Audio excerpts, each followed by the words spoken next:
Qu'est-ce que c'est exactement la sérotonine et comment elle agit dans notre organisme? Si tu cherches des solutions naturelles pour prendre soin de toi, tu es tombé sur la bonne chaîne. La sérotonine, c'est également un neurotransmetteur. J'ai fait une première vidéo sur les neurotransmetteurs concernant la dopamine où j'explique exactement ce que c'est un neurotransmetteur, je te l'ai mis juste ici.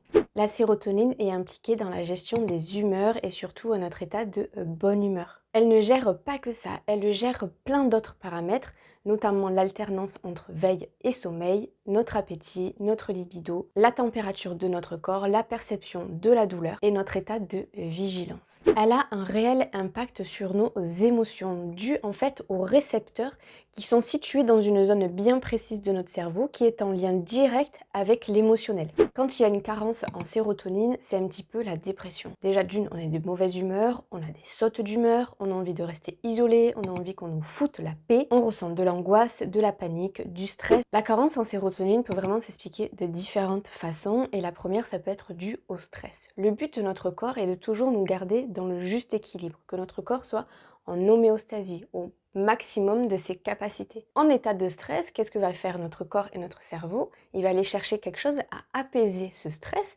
donc il va aller chercher de la sérotonine. Si on n'a pas assez, les réserves vont être vite épuisées et on aura du stress au maximum et de la sérotonine down. L'alimentation, toujours elle qui revient au cœur du sujet, un manque de tryptophane peut réduire la production de sérotonine.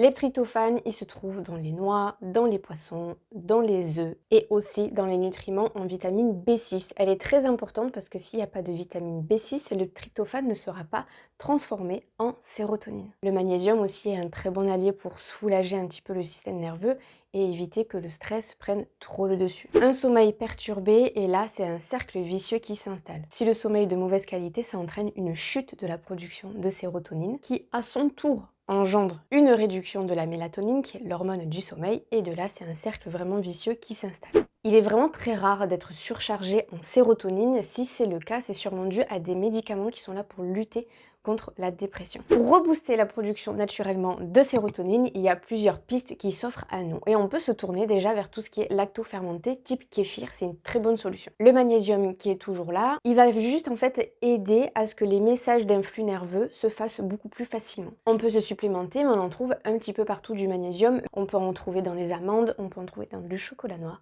dans de la banane, dans les amandes, dans les noix de cajou. Prendre le soleil, mais surtout celui du matin, parce que ça va nous aider vraiment à réguler le cycle circadien de jour et nuit. D'une, le sommeil sera de meilleure qualité et deuxièmement, ça va aider à relancer la production de sérotonine. Faire du sport, même si on n'est pas trop motivé, même si on n'est pas trop de bonne humeur, il faut quand même continuer à bouger.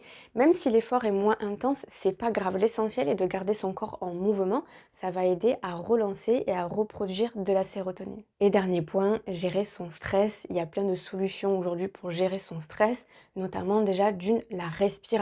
La respiration va vraiment venir apaiser quasiment immédiatement le système nerveux et ça va faire un peu pause au niveau des pensées et on va revenir dans un instant qui est un peu plus présent et qui est un peu plus stable.